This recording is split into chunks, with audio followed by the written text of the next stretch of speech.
نجاة ميديا دريد وورز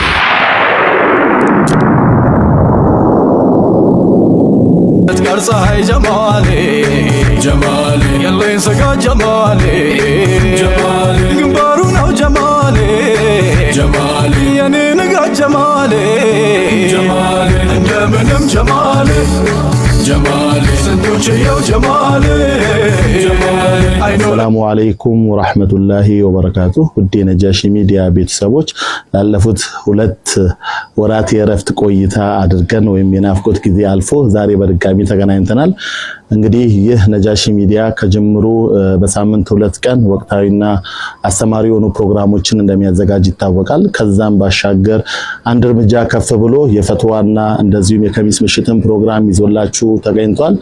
ዛሬ ለእናንተ ይመጥናል፣ ያስተምራል፣ እንዲህ ብዙ ቁም ነገር ያስጨብጣል ብለን ስለሰውነት ከሁሉ ይቀድማል በሚል ርዕሰ ጉዳይ ላይ እንግዲህ ልንወያይ ለሰዓታት እንግዲህ ተገናኝተናል ማለት ነው። ዛሬ በመናነሳው ርዕስ ላይ ሰውነታችን የመንፈሳችን መኖሪያ የሩሃችን ካባ መሆኑን እናስታውሳለን።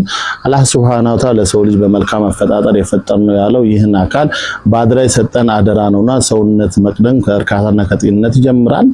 ዛሬ ምሽት ለሰዓታት ከቁርአንና ከሐዲስ እንደዚሁም ከታላላቅ ዓሊሞች ምልከታ በዚህ ርዕሰ ጉዳይ ላይ እንደዚሁም ሳይንሳዊ ፍልስፍና የሳይኮሎጂካል የሆነውን እይታ ወንድም አብዱሰታር እንደወትሮ ብዙ ምንዳስሳቸው ብዙ የምናነሳቸው ብዙ ማናቃቸውን ነገሮች የምናቀበት ፕሮግራም እንደሚሆን አንጠራጠርም። እናንተም አብሮነታችሁን ሼር ታፕ ኮፒ ሊንክ በማድረግ እንድትቀማመጡ እንጋብዛችኋለን።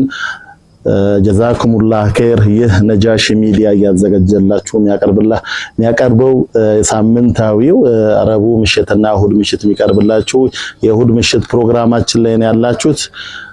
በረሱላችን ሰለላሁ ዐለይሂ ወሰለም ፍቅር በሰን በመንገዳቸው ላይ ጸንተን እንቆማለን መሪ ቃላችን ነው። እንግዲህ አብራችሁ እንድትቆዩ እንጋብዛችኋለን። ታፕ ማድረግ እንዳይረሳ፣ ሼር ኮፒ ሊንክ ያደረግን ጀዛኩሙላህ ኸይር። ወደ ኡስታዝ በመካከላችን እንግዲህ የምንወዳቸው እጅጉን የምናከብራቸው ከምንም በላይ ክብር የምንሰጣቸው በመካከላችን ኡስታዝ ኢንጂነር ሸፈክሩዲን፣ ኡስታዝ አብዱል ሐሚድ እና ኡስታዝ ፊካው እንዲሁም ወንድም አብዱሰታር ብዙ ነገር ይሉናል። እንግዲህ መድረኩን ለኢንጂነር ሸፈክሩዲን ሸካችን እለቃለሁ ማለት ነው። አብራችሁን እንድትሆኑ በድጋሚ እንጋብዛችኋለን። ሰላም አለይኩም ወራህመቱላሂ ወበረካቱ።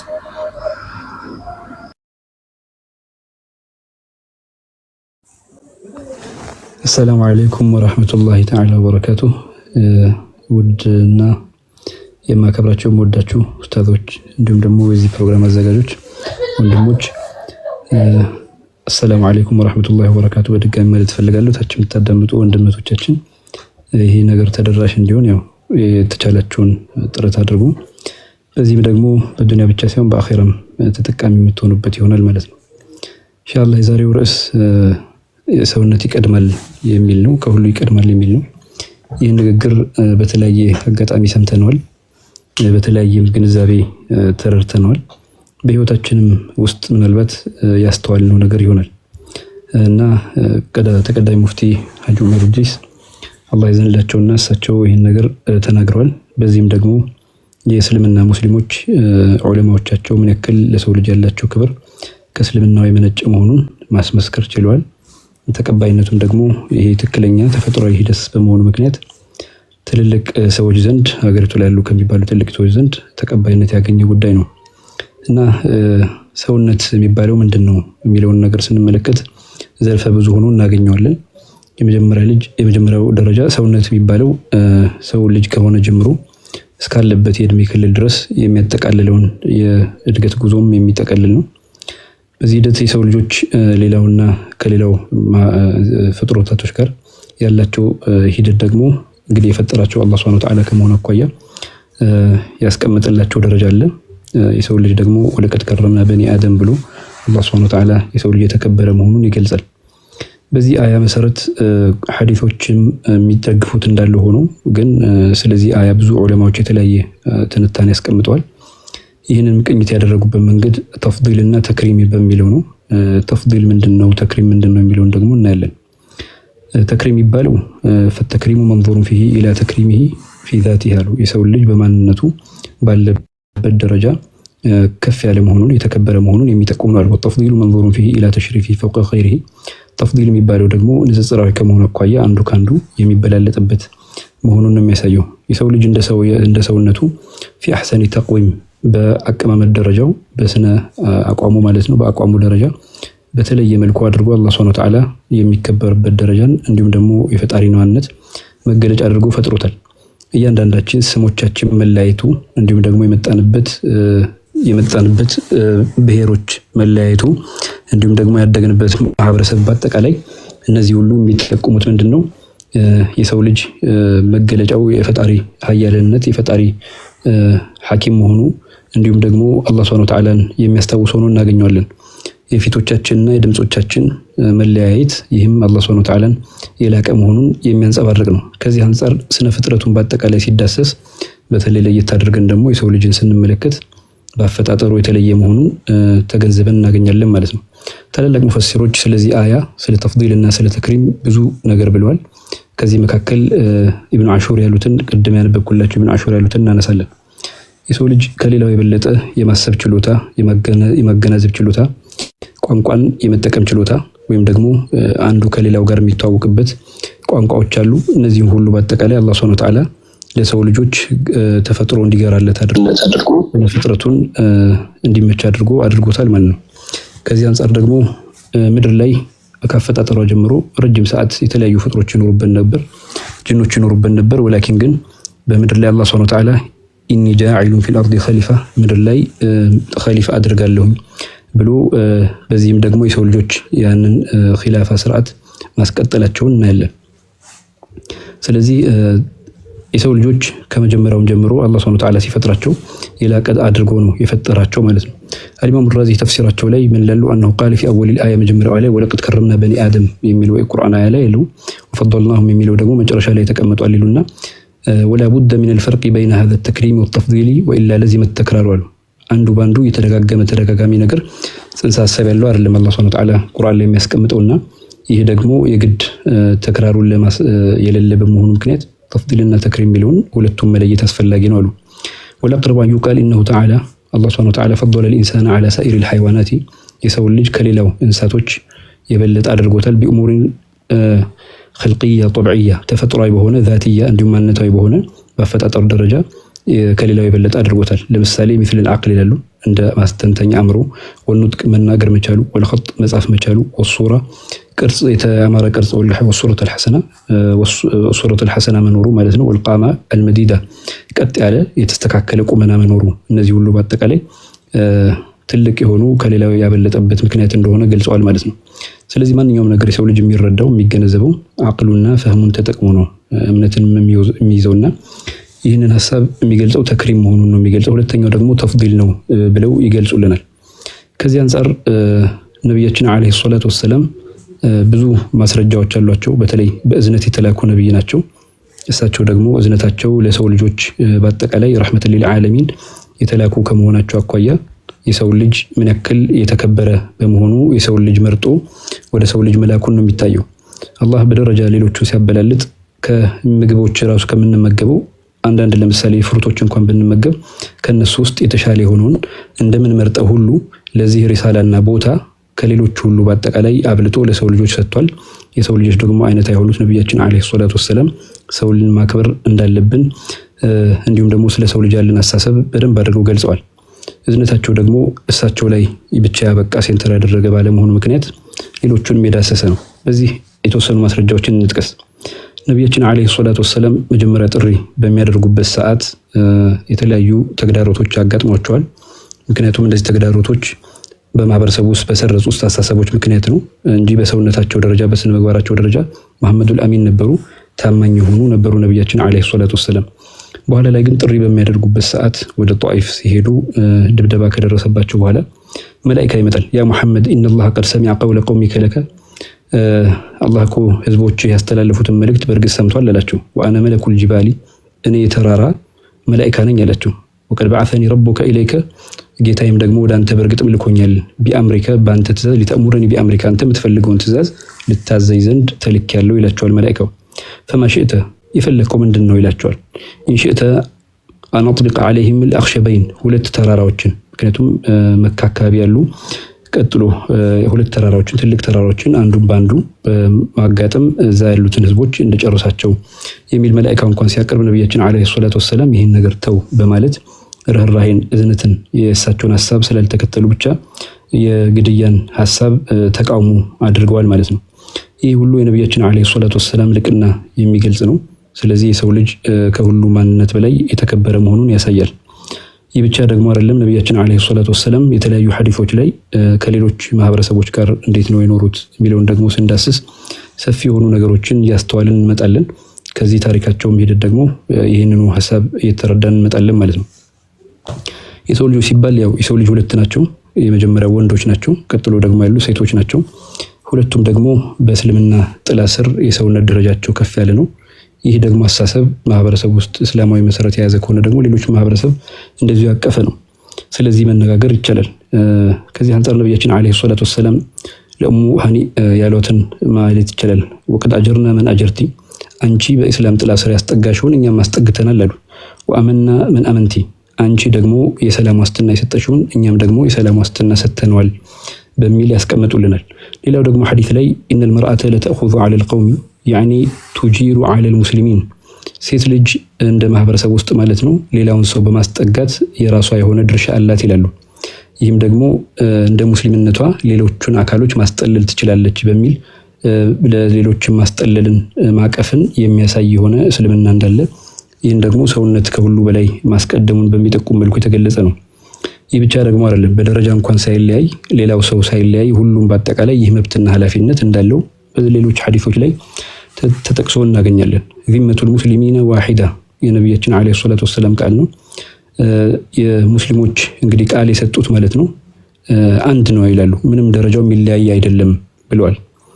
የሰዓቢሃ አድናሁም ዝቅተኛ በማህበረሰብ ውስጥ ያለው ደካማ ሰው እንኳን ይሄንን መብቱን ይሄን ዚማ ሙስሊሞች ማስጠጋት ሌላውን የሚችሉበትን መብት አለው ይላሉ። فمن اخفر مسلما فعليه لعنه الله والملائكه والناس اجمعين ይላሉ። እንግዲህ ይሄንን ለማህበረሰቡ ሰውነት የሚያስቀድም በመሆኑ ምክንያት فمن اخفر ያሉት ይሄንን የካደ ሰው ቃል ኪዳኑን ያፈረሰ ሰው ማለት ነው። فعليه لعنه الله የአላህ እርግማን በሱ ላይ ያለበት والملائكه የመላእክቶችና والناس اجمعين የሰዎች በአጠቃላይ ይላሉ። لا يقبل منه صرف ولا عدل ስለዚህ እሱ የሚያደርገው ማነው ተግባርም ሆነ እንዲሁም ደግሞ ሌሎች ነገሮች ተቀባይነት አይኖራቸውም። ፈጽሞ የሚያደርገው ነገር ሁሉ በዛም በዚህም ተቀባይነት አይኖረውም በሚል የሰው ልጅ ማስጠጋትን ሰውን ከሁሉ በላይ ማቅረብን በዚህ ሐዲስ ላይ ይጠቁሙናል ማለት ነው። ሌላው ደግሞ ሙስሊሚን ዋሂዳ የሙስሊሞች እኮ ቃላቸው ማለት ነው አንድ አይነት ናቸው አሉ። فإن جازت عليهم جائزة ስለዚህ አንድ ሰው ጥገኝነት ከጥገኝነት ውስጥ ከገባ ማለት ነው በዛ አይነት ጥገኝነት የሚሰጠው ነው። ፈላ ተኽፊሩሃ ብለዋል ነብያችን። ይህን ጥገኝነት ለሰውነት ማስቀደምን ፈጽሞ አታርቁት ብለዋል ማለት ነው፣ አትካዱት ብለዋል። فإن لكل غادر لواء ምክንያቱም ይህንን ሰውነትን ባለማስቀደም በሚደረግ ክህደት ማለት ነው የሰው ልጅ በመቂያማ ጊዜ يعرف به يوم القيامة ለእያንዳንዱ ጋዲር ለሆነ ሰው ከሃዲ ሰው ማለት ነው يعرف به لواء አሉ ሊዋአን ባንዲራ አለው ብለዋል። يوم القيامة የሚለይበት ማለት ነው። يعرف به يوم القيامة يوم القيامة ዘንድ የሚለይበት አለው ብለዋል። ሌላው ደግሞ አንዱ ባንዱ የሰውነት ጥግን ማሳየት እንዳለበት يجير على المسلمين بعضهم በሚል ደግሞ ሐዲስ ነብያችን አለይሂ ሰላቱ ወሰለም እየጠቀሱልን ያለነው። ስለዚህ የሰው ልጅ ሲባል ሰውን የምታከብረው ምክንያቱም የሰው ልጅ ሁሉ ጊዜ የሚጠይቃቸው ጥያቄዎች አሉት፣ ዋስትና ይጠይቃል። እነዚህ ዋስትናዎች ደግሞ አንደኛው ጥገኝነት መጠየቅ ሊሆን ይችላል። ሌላኛው ዋስትና ደግሞ መታከብርለት ንብረቱን እንድትጠብቅለት የንብረት ዋስትና ይፈልጋል። ማንነቱን ዋስትና እንድትሰጠው ይፈልጋል። እንዲሁም ደግሞ ጾታውንም ራሱ ያለበትን ጾታ ዋስትናና ቦታ እንድትሰጠው ይፈልጋል። እነዚህ ሁሉ እስልምና የሰው ልጆች በዚህ መልኩ አስቀድሞ የመጣ ሃይማኖት ለመሆኑ ደግሞ ብዙ ማስረጃዎችን መጥቀስ ይቻላል ማለት ነው። ለምን ነብያችን አለይሂ ሰላቱ ወሰለም በዛ ዘመን እስልምናን በሚያስፋፉበት ጊዜ የተለያዩ ሰዎች በተለያየ አሳሰብ በተለይ የሰው ልጅ በማያስቀድም መልኩ ማህበረሰብ የተገነባበት ትውልድ ላይ ነው ጥሪ ያደረጉትና እስልምናን በዚህ ሂደት ያንን የሰው ልጅ መቅደሙን በሚያሳይ መልኩ ለሴቶች ምን ያክል መብት እንዳላቸው ሴቶች በተለያየ ምክንያት ጥገኝነት እንዲያጡ ወይም ደግሞ ጥበቃ እንዲያጡ የሚደረግበት ሂደት ነበር። ለምሳሌ በሐይድ ጊዜያቸው አይሁዶችና ሌሎቹ አብረው እንዲበሉ አያደርጓቸውም ነበር። ነገር ግን የመብላት መብት አብሮ የመጠቀም መብትን እስልምና አልነፈገም። ሌሎች ደግሞ ከተለያየ አንጻር ከቤቶቻቸው እንዲወጡና እንዲርቁ በዚህ በሐይድ ወቅት ያደርጓቸው ነበር። እስልምና ግን የበለጠ እንክብካቤ እንዳለው ዋናው ዋስትና ተፈጥሯቸውን የሰጠ መሆኑን እንረዳለን ማለት ነው። እንዲሁም ደግሞ ሰው ልጆች በተለያየ መልኩ የመጡበትን ሁኔታ በመያዝ ያሉበትን ደረጃ በማየት የተለያዩ መበላለጦች የነበረበት ሲስተም ነበረ። ይህን ደግሞ የሰው ልጅ በማስቀደም እንግዲህ ባሪያዎች የነበሩትን እስልምናን በመያዛቸው እነ ቢላልን በዛ ዘመን ላይ የማይታሰበው የነበረውን የጥቁር ነፃነት እስካሁን ትግል ይደረግበታል። ነገር ግን የሰውን ነፃነት በማስመጣት ነቢያችን አለይሂ ሰላቱ ወሰለም አረብም ሆነ አጀም የሆነ ሰው በመካከላቸው ልዩነት የለም በአላህን በመፍራት እንጂ በሚል ሴንተሩን ወደ አላህ ሱብሓነሁ ወተዓላ በመመለስ ሁሉንም በእኩል የእይታ መጠን እንዲታዩ አድርገዋል ማለት ነው። ስለዚህ ከዚህም በላይ የሰውነት እንዳስቀደሙ ነው። በቆዳ ቀለም ልዩነት የማይደረግበት ስርዓት እንዳለ ነው የሚታየው። ይህም ደግሞ ሰውነትን ማስቀደም ሆኖ እናገኘዋለን ማለት ነው። ይህ ብቻ ደግሞ አይደለም። ነቢያችን አለይሂ ሰላቱ ወሰለም በተለያዩ አጋጣሚዎች የተለያዩ መዛነፎች በነበሩበት ሰዓት በባልና በሚስት መካከል ያለውን መስተጋብርና ሂደት በተለያየ ጊዜ ወንዶች ሌሎች ሴቶችን የሚጨቁኑበት የነበረና ከዛም ደግሞ ድርሻ የሚያሳጡበት መብቶቻቸውን ዋስትና የማይሰጡበት ሆኖ በተገኘበት ሰዓት ሁሉንም ያን ነገር እንዲያገኙ አድርገዋል። ለዚህም ሌሎች ራሱ ስልጣን በሚሰጡበት ሰዓት በኺላፋው ዘመንም ይሄ ሊንጸባረቅ ይችላል ከነቢያችን አለይሂ ሰላቱ ወሰለም ዘመን ጀምሮ ማለት ነው። ለዚህ ማስረጃ የሚሆን ሰይዱና አሊ የላኩትን ማስረጃ ይችላል። ምን ይላሉ? ወአሽር ቀልበከ ረሕመተ ሊረዕያ ለምትይዘው ኃላፊነት በልብ ውስጥ እንዲሰማ የሚፈልገው እዝነት ነው አሏቸው። ወልመሐበተ ለሁም ለምታስተዳድራቸው ሰዎች ደግሞ ፍቅር ነው አሉ። ወልሉጥፈ ቢሂም ለነሱ ደግሞ ማዘን አለብህ ለሰዎቹ አሉ። ወላ ተኩንና ዐለይሂም ሰቡዐን ዷሪበን ተግተኒሙ አክለሁም ልክ እንደ አውሬ እንስሳ ጥቃት የሚፈጽምና የሚመታ ሆኖ ማግኘቱንና መብላቱን ደግሞ እድልና ትልቅ ስኬት አድርጎ የሚይዝ እንስሳ ሆነ አትሆንባቸው ብለው ሰጡት ማለት ነው። ፈኢነሁም ሲንፋን አሉ። እንግዲህ ሰዎቹ ይሄ እስልምናን የሚያንጸባርቅ በመሆኑ ነው ሰውነትን ማስቀደማቸው ነው። የምታስተዳድራቸው ሰዎች ሁለት አይነቶች ናቸው። ኢማ አኹን ለከ ፊዲን ወይም አንደኛው በሙስሊምነቱ ወንድም ይሆናል፣ ወይም ነዚሩ ለከ ፊል ኸልቂ ወይም ደግሞ በአፈጣጠር ደረጃ ደግሞ ያንተው አምሳያ የሆነ ሰው ነው ብለው ነገሯቸው። ኢማሙ አሊ ማለት ነው። ይፍረጡ ሚንሁም ዘለሉ ከነሱም ይከሰታል ስህተቶች፣ አንዳንድ ስህተቶች ይከሰታል ከሰዎች ዘንድ አሉ። ወተዕሪዱ ለሁም አልዒለል ለነሱ ደግሞ ለእያንዳንዱ ፐርፌክት መሆን ስለማይችሉ ምክንያት ትሰጣቸዋለህ በሚል ሰውነትን ማስቀደም እንዳለባቸው ሙስሊሞቹ እንደ ሙስሊም ወንድምነት፣ ከዛ ውጭ ያሉትን ደግሞ እንዳንተው አምሳያ ወኢማ ነዚሩ ለከ ፊል ኸልቂ እንዳሉት ያንተው አምሳያ ሰዎች ናቸው አሉ። ወዩታ ዐላ አይዲሂም ፊል ዐምዲ ወልኸጠእ ስለዚህ በእጆቻቸው ላይ ይፈጸማሉ ሆን ብለውም ተሳስተው የሚያደርጓቸው ድርጊቶች አሉ። ፈአዕጢሂም ሚን ዐፍዊከ አንተ ይቅርታህን ስጣቸዋሉ። ወሶሕፊከ እነሱን መማርን መተውን ስጣቸዋሉ። ሚስለ ለዚ ቱሒቡ አን ዩዕጢየከ አላሁ ሚን ዐፍዊሂ ወሶፍሒሂ አላህ ሱብሓነሁ ወተዓላን ለአንተ ረሕመቱን እዝነቱን እንዲሁም ይቅር ባይነቱን እንዲሰጥህ እንደምትፈልገው ልክ እንደዛው አድርገህ ሂድ ብለው ነገሯቸው። ይህ የሚያሳየው የሰው ልጅ ከሁሉ ማስቀደም ከአላህ ሱብሓነሁ ወተዓላ ጋር በማገናኘት ለአላህ ኸይር ነገር እንደምንወደውን ሌላው ደግሞ ለወንድም ኸይር ነገር መውደድ አስፈላጊ ነው። ምክንያቱም አንዳችሁ የተሟላ እምነት አላመነም ለእርሱ የሚወደውን ነገር ለወንድሙ እስካልወደደ ድረስ ብለው ደግሞ ነቢያችን አለይሂ ሰላቱ ወሰላም ስለተናገሩ ማለት ነው። እነዚህ ሁሉ ማስረጃዎች የሚያሳዩት ነቢያችን አለይሂ ሰላቱ ወሰላም እስልምናን ሲያስተላልፉ በዚህ አይነት መልኩ ያስተላልፉበት መሆኑን እናያለን። የተለያዩ ክስተቶች ተከስተዋል። ሌላውን ክስተት ለምሳሌ ማንሳት ቢቻል የፈትሑ መካ ነው። መካ በተከፈተ ጊዜ ሙሽሪኮቹ ብዙ በደል አድርሰዋል ሙስሊሞች ላይ። ወላኪን ግን ነቢያችን አለይሂ ሰላቱ ወሰላም ሰዎች በዛ ዘመን ራሱ የሚጠብቁትን ያልሆነውን ነገር በማድረግ ታላቅ ነገር አድርገዋል። የአንሷሮች ምን ይሏቸዋል? አልየውመ የውሙል መልሐማ የዛሬማ የጦርነት ቀን ነው አሏቸው።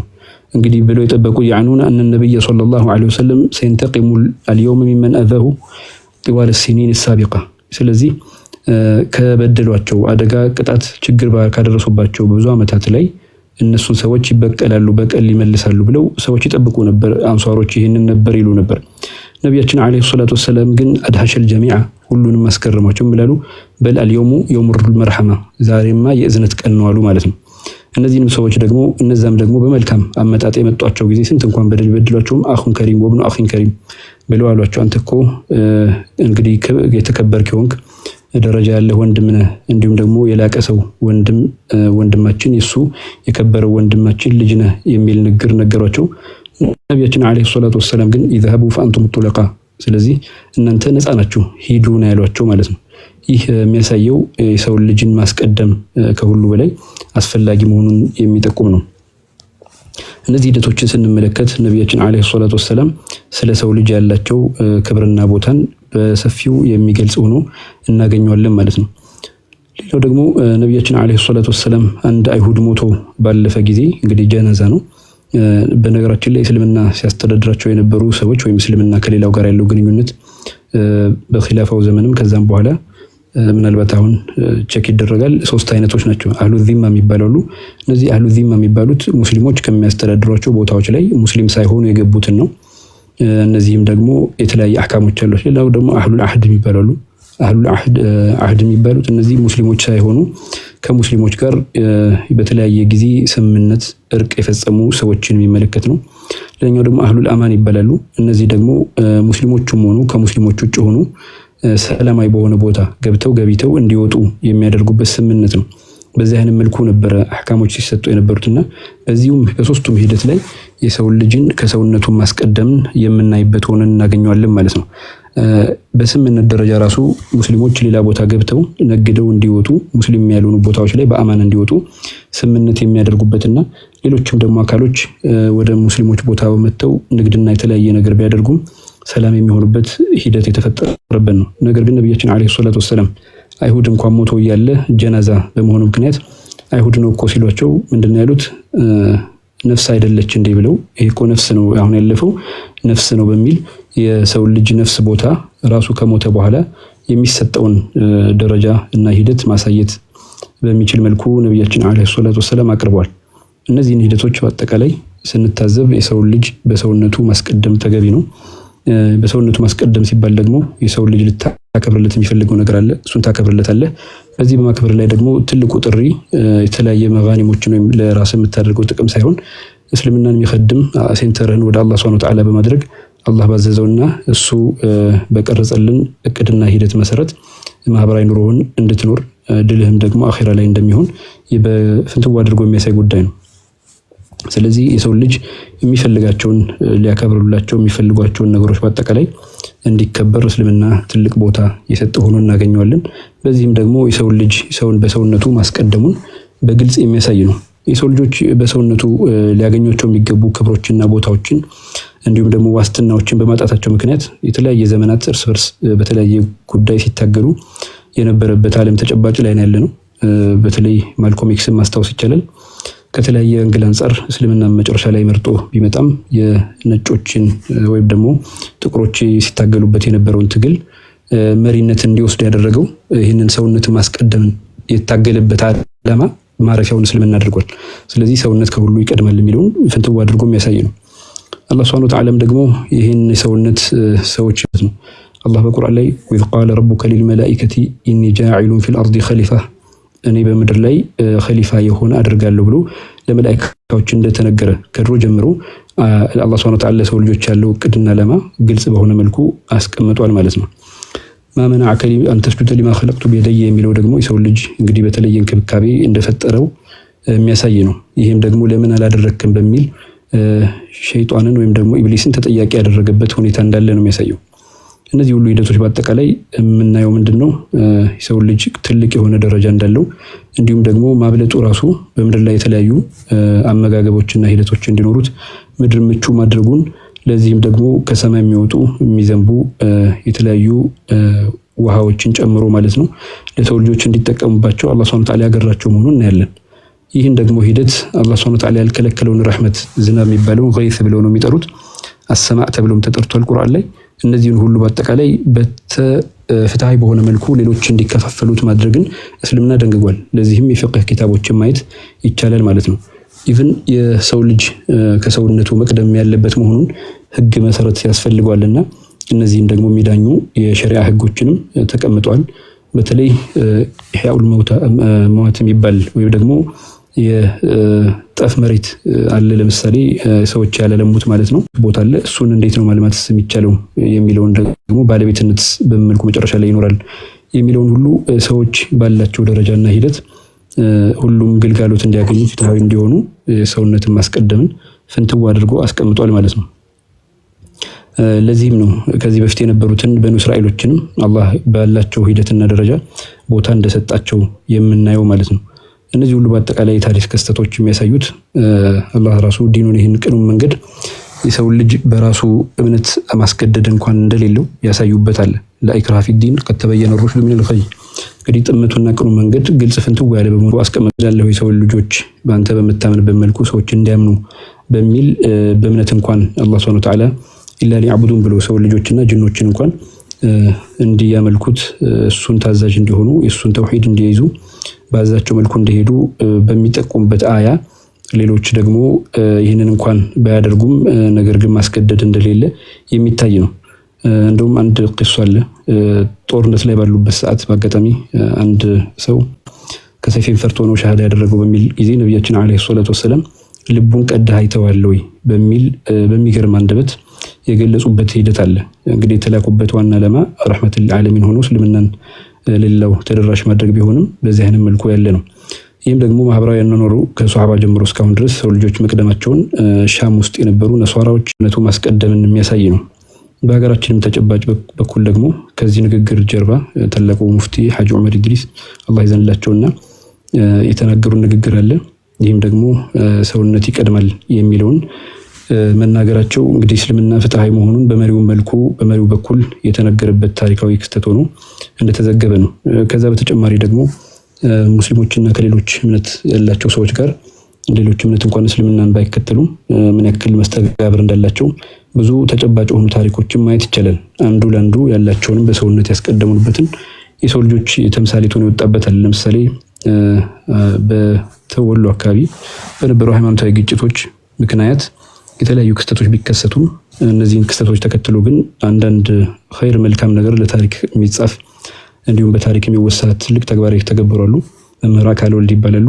እሳቸው ዘንድ በአጋጣሚ እኔ ቦታ ስለማይፈተሽ ኪታቦቻቸውን ጋር አምጡና የሙስሊሞች ኪታብ እዛ ቦታ ላይ ሰላም ሆኖ እንዲቆይ በማድረግ ሰውነትን እንግዲህ ማስቀደማቸው ትልቅ ተግባር ሆኖ ተስሎ ይገኛል ማለት ነው። ከዛሊክ ትልልቅ ዑለማዎችና ሐጂ መር እና ሐጂ አባጌታው የሚባሉት ሼህ መሐመድ ጌታ ትልቅ ዓሊም ናቸው። የባህል ሕክምና አዋቂ ናቸው። እዚህ ወሎ አካባቢ ያሉ ናቸው።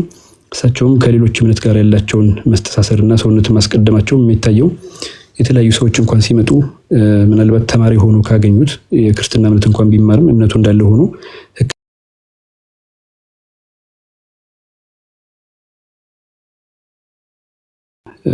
መሆኑን ነው የምናየው ማለት ነው። ለዚህም ነቢያችን አለይሂ ሰላቱ ወሰለም ውዱእን እና የተለያዩ ነገሮች ሐዲሶች እንኳን ሲዘገቡልን አንድ ሙሽሪክ ከነበረች በቆዳ ከተሰራ ውሃ በምትይዝ ቦታ መጠቀሚያው ላይ ከዛ ውዱእ እንዳደረጉ ሐዲሶች ላይ ራሱ ቀጥታ የምናገኘው ሆኖ ነው የምናገኘው። ስለዚህ በዚህ አይነት መልኩ እንኳን ሰዎች ጋር ምን ያክል አኗኗርና ሂደቶች እንዳለን የሚያሳይ ነውና ይህም ምስልምና ያው ሰውነትን ከሁሉ ማስቀደም የሚለው ነገር ይጠቁማል ማለት ነው። ኢንሻአላህ ሌሎች ወንድሞች ደግሞ ይጨምሩበታል። ሰላም አለይኩም ወራህመቱላሂ ተዓላ ወበረካቱሁ። መርሃባ እንግዲህ እንደሰማችሁት እንግዲህ ምን ያማረ አይነት አቀራረብ በኡስታዛችን በሸካችን አቅርበውልናል። ስለ ሰውነት አላህ Subhanahu Wa Ta'ala በቁርአን ላይ የተናገረውን የሰው ልጅ ከምንም በላይ እንዳላቀው እንዳከበረው የነገሩን ነገር አለ። እንደዚሁ ረሱል ሰለላሁ ዐለይሂ ወሰለም ሰው ልጅ ሰው በሰውነቱ እንግዲህ የራሱን ለራሱ የወደደው ለነፍሱ የወደደውን ጉዳይ ለወንድሙ እስካልወደደ ድረስ አላመነም፣ እስካላመነ ድረስ ጀነት በሱ ላይ አድምኖ የሚል ጉዳይ ላይ የሰውነት ጉዳይ ላይ ምን ያህል እንደፈክሩ ምን ያህል እንደተጨነቁ በማህበራዊ ጉዳይ ላይ የሰው ልጅ የራሱን መብት እንግዲህ የሰውን መብት ሲጎዳ እንደዚሁም በባህል በስርዓት በተለያዩ አጋጣሚዎች የሰው ልጅ መብት ሲገፈፍና እንትን ሲል እንመለከታለን። ለዚህ ዋነኛውና ትልቁ መፍትሄ እስልምና ያስቀመጠልን ቁርአን ያስቀመጠልን ረሱል ሰለላሁ ዐለይሂ ወሰለም የነገሩንን ጉዳይ ማድረጉ ዛሬ ዓለማችን ላይ ላለው የአድሏዊ ፍትሃዊ የሰው ልጅ መብት ጉዳይ የሰውን ትልቅነት ጉዳይ ከእስልምና በላይ ያስቀመጠ አንድም እምነት አንድም አካል የለም። ይህን ጉዳይ ነው እየተነጋገርን ያለነው። እስልምናችን ስለ ሰውነት ከፍታ ምን ይላል? ቁርአን፣ ሐዲስ፣ መሻይኾቻችን እንደዚሁም ሳይንስን፣ ፍልስፍናን፣ ሳይኮሎጂን በሰውነት ደረጃ ላይ የተናገሩትን ጉዳይ እናነሳለን። አብራችሁን ስለሆናችሁ ከልብ አድርገን እናመሰግናለን። ነጃሺ ሚዲያ በቲክቶክ ፎሎ እንደዚሁም ዩቲዩብ ቻናላችንን ገብታችሁ ሰብስክራይብ በማለት ከዚህ ቀደም ያደረግናቸውን ልዩ እና አስተማሪ የሆኑ ፕሮግራሞችን መከታተል ትችላላችሁ። እያመሰገናችሁ ሳምንታዊ የሆነ ፕሮግራም ወራዊ የሆነ ፕሮግራምም አለን። አብራችሁን እንድትሆኑ ቤተሰብ እንድትሆኑ እንጋብዛችኋለን። አሁንም ታፕ ኮፒ ሊንክ ማድረጋችሁን እንዳትረሱ ሪስትሪክሽኑ እስኪነሳ። ጀዛኩሙላህ ኸይር። ቀጣይ ወንድም አብዱሰታር ይህንን ርዕሰ ጉዳይ ሰፊውን ርዕሰ ጉዳይ የመረጥነውን የዛሬ ርዕሰ ጉዳያችን ላይ በብዙ መልኩ ይዞልን የቀረበውን ነገር እንዲያቀርብ መድረኩን ለወንድም አብዱሰታር አሳልፌ እሰጣለሁ። እናንተ ግን አብራችሁን ሆናችሁ ታፕ ኮፒ ሊንክ ማድረግ እንዳትረሱ። ሰላሙ አለይኩም ወራህመቱላሂ ወበረካቱ። ወአለይኩም ሰላም ወራህመቱላሂ ወበረካቱ። ሰላም አለይኩም ወራህመቱላሂ ወበረካቱ። አጅሚን እንኳን ደህና መጣችሁ። ከረጅም ቆይታ በኋላ ዛሬ ስንገናኝ በትልቅ ርዕስ ጀምረናል። ሰውነት ይቀድማል የሚለውን ፍልስፍና ልናየው ነው፣ ወይም ራሱ ርዕዮተ ዓለም ልንለው እንችላለን። ራሱ አስተሳሰብ ይህን አስተሳሰብ የምናይበት ቀን ነውና እንኳን ደህና መጣችሁ ለማለት እወዳለሁ። በእርግጥ የኛው ርዕስ በጣም ሰፊና ጥልቅ ነው እና መሰረታዊ ጉዳይ ነው። በብዙ ነገሮች ላይ እስከዛሬ በተወያየንባቸው ውይይቶች ላይ ስለ ኢምፓቲነት፣ ስለ ሰውነት ምን መቅደም እንዳለበት፣ በሰው ልክ ማየት፣ በሰው ጫማ ሆኖ የሰው ህመም ማዳመጥ ከመወሰናችን በፊት በተለያዩ ርዕሰ ጉዳዮች ላይ ስናነሳ እንደ መፍትሄም እንደ ችግርም እያነሳን የነበር ነው የዚህን አይዲዮሎጂ ወይም የዚህን ፍልስፍና ጉዳዮች ነውና ጠቅላላ አድርገን እንድናየው ዛሬ ቀኑ በመድረሱ ወላሂ ደስ ብሎኛል። አሪፍ ርዕስ ነውና ብዙ ማውራትም ብዙ ማስተንተንም ብዙ እንትን ማድረግ እንችላለን ማለት ነው ኢንሻአላህ። ያው እንደተለመደው በኔ በርዕሶቼ መሃል ያው ከዴፊኒሽኑ እይታዎች አይተን ከተለያዩ አውዶች ከተለያዩ ፐርስፔክቲቮች የሰውነት ይቀድማልን የምናይበት ፍልስፍና ጥቅል ሐሳቡን ይዘን እንደገና በተለያዩ ሴክቶችም ውስጥ ከተነው ሰውነት ይቀድማል የሚለውን ምን ያህል ጥልቅና ትልቅ ሐሳብ እንደሆነ የምንገበይበት ሌሊት ነው የሚሆነው ብለን እናስባለን ኢንሻአላህ። ሰውነት ይቀድማል ስንል በቀላሉ ያገላለጽ ማለት ነው በጥሬው ስንተረጉመው ሰው መሆን ይቀድማል ወይም ደግሞ ከምንም ነገር በላይ ሰብአዊነት ይበልጣል እያልን ያለነው ማለት ነው። ሰውነት ይቀድማል ስንል ሰብአዊነታችን ይቀድማል፣ ኦኬ ሰውን መሆናችን ይቀድማል እያልን ነው ማለት ነው በአጭሩ ለማየት ይሄን ማለት ነው። የኛውን አባባል ያው በተለያዩ ማህበራዊ ፍልስፍናና ሞራላዊ አውዶች ውስጥ እንደ ትልቅ ትርጉም ተደርጎ ይወሰዳል። ዋና ዋና ፖይንቶቹን ጠቅለል አድርገን በሶስት እናያቸውና ከዛ በትነን ደግሞ ለማየት እንሞክራለን ማለት ነው። ስለዚህ በሰብአዊነትና ከማንነት በፊት በሚለው አውድ ስናየው ማንኛውም ሰው ካለው ሃይማኖት፣ ብሔር፣ የፖለቲካ አመለካከት፣ የትምህርት ደረጃ ወይም የሀብት መጠን ይልቅ ሰው መሆኑ ትልቁና ቀዳሚ መለያ ነው የሚል እምነት ነው ማለት ነው። እነዚህ የምንላቸው ነገሮች ሁሉ በኋላ ሰው ከሆንም በኋላ የመጣብን ነገር ነው ማለት ነው። ልዩነቶች ሳይሆኑ ሰው በመሆናችን ብቻ የምንጋራቸው ብዙ እሴቶች አሉ ማለት ነው። እንደ መከባበር፣ መተባበር፣ መረዳዳት እና ርህራሄ ወይም ኢምፓቲ የምንለው ነገር ቅድሚያ ሊያሰጡ የሚገቡ ነገሮች ናቸው በሚል መልእክት ያስተላልፍልናል ማለት ነው። ሌላው ደግሞ በሁለተኛው የምናየው ከሰብአዊነት ባሻገር ደግሞ ለሰው ልጅ ክብር መስጠት ማለት ነው። ማንኛውም ሰው ከመወሰናችን ወይም እርምጃ ከመውሰዳችን በፊት ይህ ነገር በሌላ ሰው ላይ ምን ጉዳት ሊያመጣ ይችላል ብሎ እንደማየት ያለ አስተሳሰብ ነው ማለት ነው። ይህንን አይነት አስተሳሰብ ሲኖረን ሰውነት ይቀድማል የሚለው ነገር ገብቶናል፣ ወይም ደግሞ ያንን እያደረግን ነው ማለት ነው። ሰውን እያስቀደምን ነው ማለት ነው። ይህ ህግ፣ ስርዓት ወይም ደንብ ከሰው ልጆች ደህንነትና ክብር በታች መሆናቸውን የሚጠቁሙ ነገሮች ናቸው። እነዚህ ወደፊት ምናያቸው ናቸው በዝርዝር። አሁን ጠቅለል ያለው ሐሳቡን ለመስጠት ነው ማለት ነው። ሶስተኛው የሥነ ምግባር መመሪያ ተደርጎም ሊወሰድ ይችላል ማለት ነው። በግጭቶች ወይም በልዩነቶች ጊዜ ጥላቻን ከማስቀደም ይልቅ የሰው ልጅ ህይወትና ስብዕናን ማክበር ሰላም ለማምጣት ቁልፍ ሚና ነው ማለት ነው። ስለዚህ እንደ ቁልፍ ሚናም ሆኖ ያገለግለናል። ስለዚህ አስቀድመ ሰውን ከዚያ ሌላ ነገር መሆን ትችላለህ እንደማለት ነው ማለት ነው። ሰውነትን ስናስቀድም የምንላቸው ነገሮች አሁን ለምሳሌ ዱንያ ላይ እንዳለ እነዚህ ህግ ምናቸው ደንብ፣ መመሪያዎች የመሳሰሉት ኢቲክስ የምንላቸው ነገሮች ከዚህ በኋላ የሚመጡ ናቸው። ወይም ደግሞ ሰውነትን ለማስከበር እኩልነትን ለማስከበር እኩል ማለት ስንል ራሱ በማለት ነው በሰዎች መካከል ያለው እኩልነት እያልን ነው። ስለዚህ ሰውነቱን ያስቀደም ነው የኔ ስለሆነ የዛ ስለሆነ ይሄኛው አመለካከት ስለሆነ ያኛው አመለካከት ስለሆነ አይደለም ቅድሚያ የምንሰጠው መስጠት ያለብን በዚህ ፍልስፍና መሰረት ስንሄድ ማለት ነው። ስለዚህ የምንላቸው ነገሮች ሁሉ ሰውነት ይቀድማል እያልን ነው ማለት ነው በዚህ አረዳዳችን።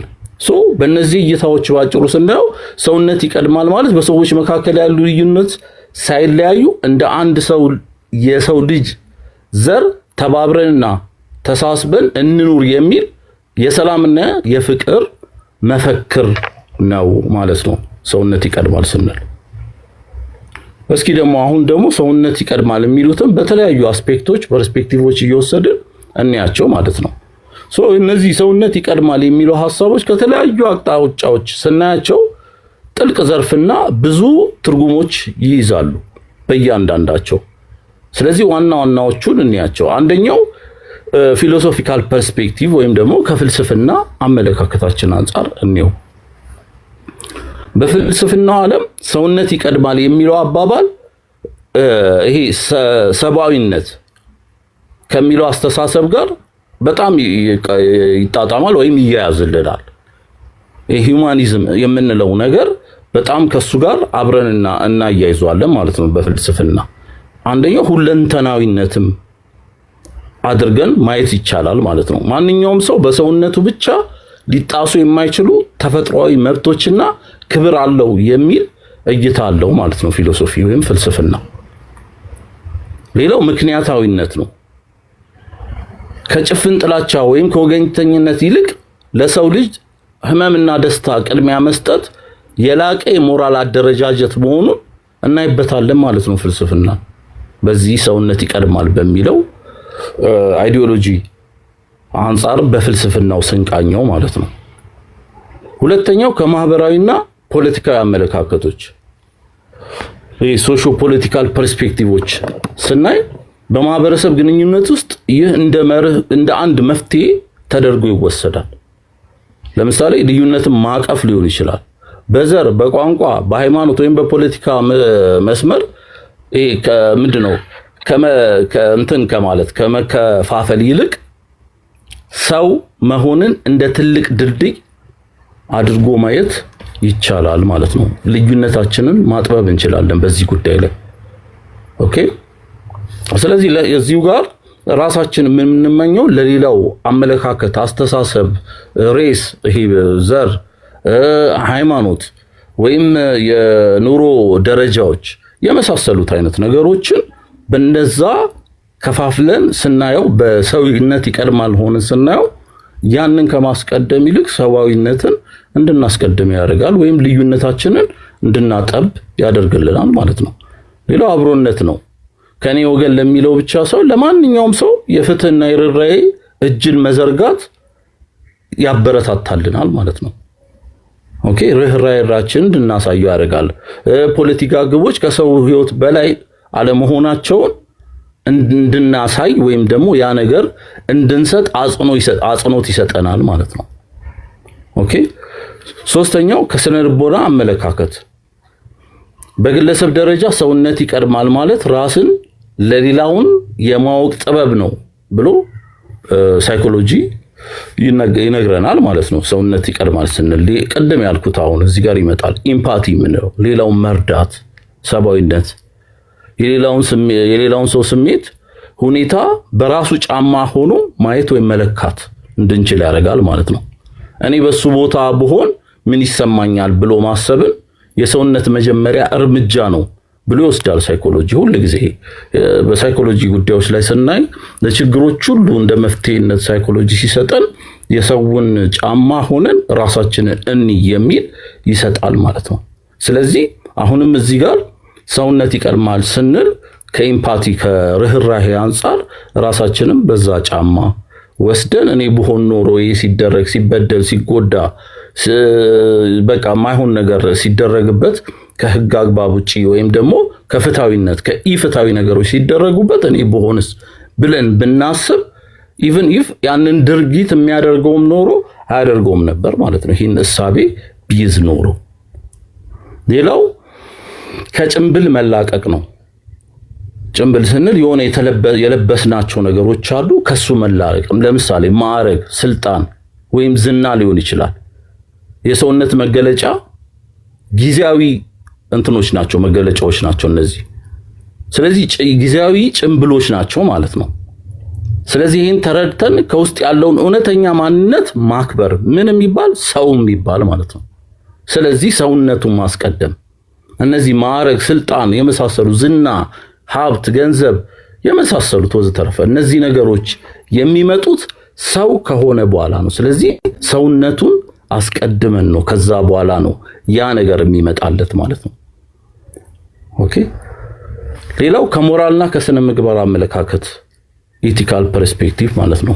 እዚህ ጋር the golden rule ይለዋል እዛ ላይ ሲያዩት ማለት ነውና ልክ እንደ ወርቃማ ህግ ነው። በአንተ ላይ እንዲደረግ የማትፈልገው በሌላ ላይ አታድርግ የሚለውን መርህ ይወክላል ማለት ነው። ይሄኛው እዚህ ጋር እንደ ቅድሙ ሁሉ ቅድመ ሁኔታ የሌለበት አክብሮት ማድረግ ማለት ነው።